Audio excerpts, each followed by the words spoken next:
കോഴിക്കോട് നിന്നൊരു തീപിടുത്തത്തിന്റെ വാർത്ത വരികയാണ്. പെരിന്തൽമണ്ണയിൽ നിന്നാണ്. റെഡിമെയ്ഡ് കട പൂർണ്ണമായും കത്തിനശിച്ചു. ലക്ഷക്കണക്കിന് രൂപയുടെ നഷ്ടമാണ് ഉണ്ടായത്. വർഷ ഗിരീഷ് വിവരങ്ങളുമായി ചേരുകയാണ്. വർഷ, എങ്ങനെയാണ് അപകടമുണ്ടായത്? മറ്റു വിവരങ്ങൾ. ഗോകുൽ ജില്ല ഇന്ന് പുലർച്ചെ 2 മണിയോടെയായിരുന്നു തീപിടുത്തമുണ്ടായത്.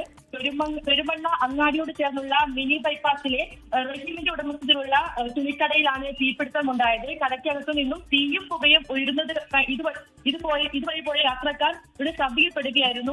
വിവരം അറിയിച്ചതിനെ തുടർന്നാണ് മീൻചന്തയിൽ നിന്നും ഫയർ യൂണിറ്റ് സ്ഥലത്തെത്തുകയും എന്നാൽ അപ്പോഴേക്കും തീ ആളിപ്പടർന്നിരുന്നു. ശേഷം ഇന്ന് പുലർച്ചയോട് കൂടിയാണ് തീ പൂർണ്ണമായി നിയന്ത്രണ വിധേയമാക്കിയത്. എന്തായാലും ലക്ഷക്കണക്കിന് രൂപയുടെ നാശനഷ്ടമാണ് ഉണ്ടായത് എന്നാണ് വിവരം. ഇനി വരാനിരിക്കുന്ന പെരുന്നാളിനായി ഒരുപാട് സ്റ്റോക്ക് കടയിൽ കൊണ്ടുവച്ചിരുന്നു. അതെല്ലാം പൂർണ്ണമായി കത്തി നശിച്ചു എന്നുള്ളതാണ് കട ഉടമയിൽ നിന്നും അറിയാൻ സാധിക്കുന്നത്.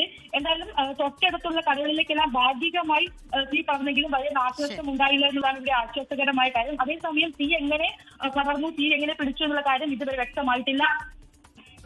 ശരി, കോഴിക്കോട് പെരുമണ്ണയിലാണ് റെഡിമെയ്ഡ് ഷോപ്പിന് തീപിടുത്തമുണ്ടായത്. വർഷ ഗിരീഷ് വിവരങ്ങൾ നൽകിയത്.